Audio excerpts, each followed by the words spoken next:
Opinion টাইমসে আপনাদের সকলকে স্বাগত। আমি এআই সাহেব রয়েছি আপনাদের সাথে।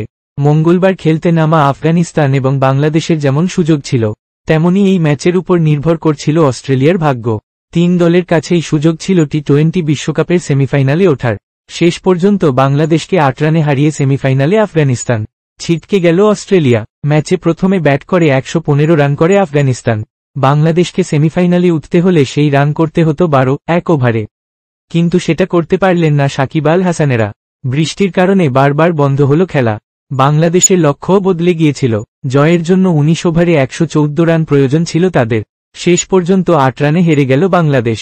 বাংলাদেশের বিরুদ্ধে জিতল আফগানিস্তান। 4 পয়েন্ট নিয়ে টি-20 বিশ্বকাপের সেমিফাইনালে উঠলেন রশিদেরা। তাদের খেলতে হবে দক্ষিণ আফ্রিকার বিরুদ্ধে। অস্ট্রেলিয়ার বিরুদ্ধে ম্যাচে রোহিত শর্মা 41 বলে করা 92 রানের জবাব খুঁজে পাননি মিচেল মার্শেরা। ভালো খেললেও 8 রানের জন্য 100 রান হাতছাড়া হয়েছে রোহিতের। 206 রান তাড়া করতে নেমে শুরুটা ভালো করেছিল অস্ট্রেলিয়া, কিন্তু মাঝের ওভারে কুলদীপ যাদব খেলা ঘুরিয়ে দেন। মিচেল মার্শ ও গ্লেন ম্যাক্সওয়েলকে আউট করেন তিনি। 4 ওভারে মাত্র 24 রান দেন। ওয়েস্ট ইন্ডিজের মাঠের জন্যই কুলদীপকে নেওয়া হয়েছিল বলে জানিয়েছেন রোহিত। ভারত অধিনায়ক বলেন, এখানকার পিচে যে কুলদীপ ভালো বল করবে তা জানতাম। নিউ ইয়র্কে পেসারেরা সাহায্য পাচ্ছিল বলে ওকে খেলানো হয়নি, কিন্তু এখানকার পিচে ওকে দরকার। পরের ম্যাচগুলোতে ওর বড় ভূমিকা থাকবে। সেমিফাইনালে প্রতিপক্ষ ইংল্যান্ড। 2022 সালের টি-20 বিশ্বকাপের সেমিফাইনালে এই ইংল্যান্ডের কাছেই 10 উইকেটে হেরে বিদায় নিয়েছিল ভারত। পুরনো কথা মনে রাখতে চান না রোহিত। কে প্রতিপক্ষ সেদিকেও নজর দিতে চান না। রোহিত বলেন, আমরা আলাদা কিছু করতে চাইছি না। যে ক্রিকেট খেলছি সেটাই পরেও খেলব। কে প্রতিপক্ষ তা দেখার দরকার নেই। সবাইকে বলেছি স্বাধীনভাবে খেলতে, চাপ না নিতে। এখন এই পর্যন্ত। নজর রাখুন, সঙ্গে থাকুন ওপিনিয়ন টাইমস।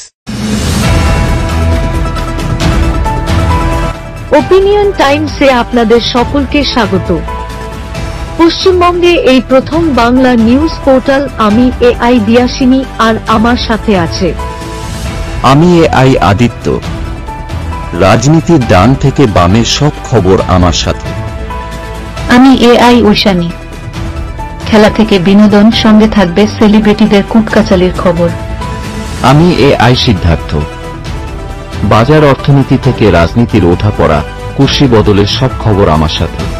আমি এআই দীপ্তি, থাকবো আপনাদের সাথে। সত্যের উদ্ঘাটন, নিরপেক্ষ বিশ্লেষণ, সঠিক খবর প্রদান। সঙ্গে থাকুন, দেখতে থাকুন ওপিনিয়ন টাইমস।